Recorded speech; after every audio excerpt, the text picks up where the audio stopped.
جی جیسے کہ میں نے آپ کو بتایا کہ خواجہ حیدر علی آتش ان کی ولادت جو ہے وہ بھی اور وفات کا بھی بتایا ہے، تو ان کے بارے میں تھوڑا سا اور جان لیں کہ یہ خواجہ علی بخش کے بیٹے تھے اور دلی ہندوستان میں ان کے لکھنؤ کے علاقے فیض آباد میں پیدا ہوئے۔ نواب شجاع الدولہ کے دور میں دلی سے فیض آباد آ گئے ہیں، اور ان کے والد کا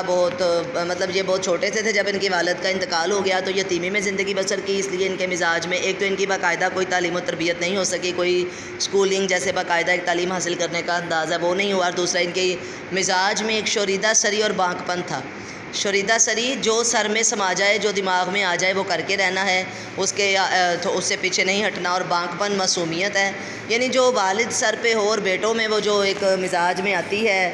پختگی، وہ ان کو میسر نہ آ سکی۔ اور نواب مرزا احمد تقی کی ملازمت اختیار کی کیونکہ گھر کے مالی حالات خراب تھے، تو اس کے علاوہ مصحفی کے شاگرد ہو گئے۔ اور اس زمانے میں یہ رواج تھا کہ کوئی بھی شاعر جو تھا وہ کسی نہ کسی مغل بادشاہ کے دور میں دربار میں منسلک تھا، ان کے دربار کے ساتھ وابستہ تھا، اور اسی دربار میں انہی بادشاہوں کی تعریفوں میں قصیدے اور کلام لکھ کے وہ پیسے کماتے تھے، اور ان کی ماہوار تنخواہیں بھی تھیں۔ جیسے مولانا جو بہادر شاہ ظفر ہیں، وہ بہادر شاہ ظفر خود بھی شاعر تھے، اور ان کے ساتھ بہت سے اور بھی شعراء، وہ بادشاہ بھی تھے تو ان کے دربار کے ساتھ بہت سے شعراء وابستہ تھے۔ لیکن حیدر علی آتش کے مزاج میں یہ چیز نہیں تھی کہ وہ کسی کی جھوٹی تعریفیں کر کے لکھ کے اور پیسے کمائیں۔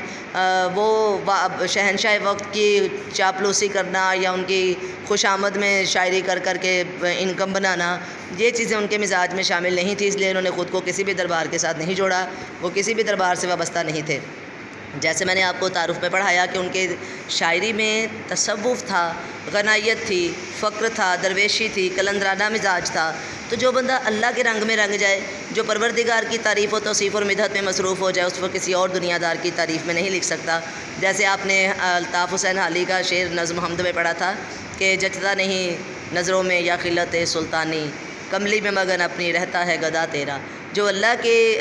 کملی کو اوڑھ لیتا ہے، اس کے تصوف کا رنگ اس پہ چڑھ جاتا ہے، اور وہ جو پروردگار کے دامن میں پناہ لے لیتا ہے، اسے پھر کسی اور کا جو ہے وہ شہنشائیت یا اس کی سلطانیت اس کا کچھ بھی نہیں بگاڑ سکتی۔ تو اس لیے آپ کے پاس یہ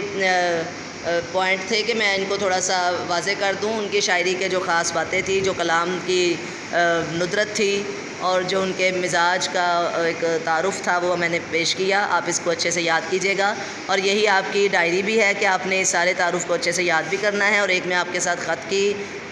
تصویر شیئر کر رہی ہوں، اس کو آپ نے لکھنا اور یاد کرنا ہے، ٹھیک ہے، اس خط کا۔ یہ آپ کی ڈائری ہے کل کے لیے۔ اوکے بچوں، اپنا خیال رکھیے گا، اللہ پاک آپ سب کو اپنے حفظ و امان میں رکھے۔ اسٹے بلیسڈ، ٹیک کیئر، اللہ حافظ۔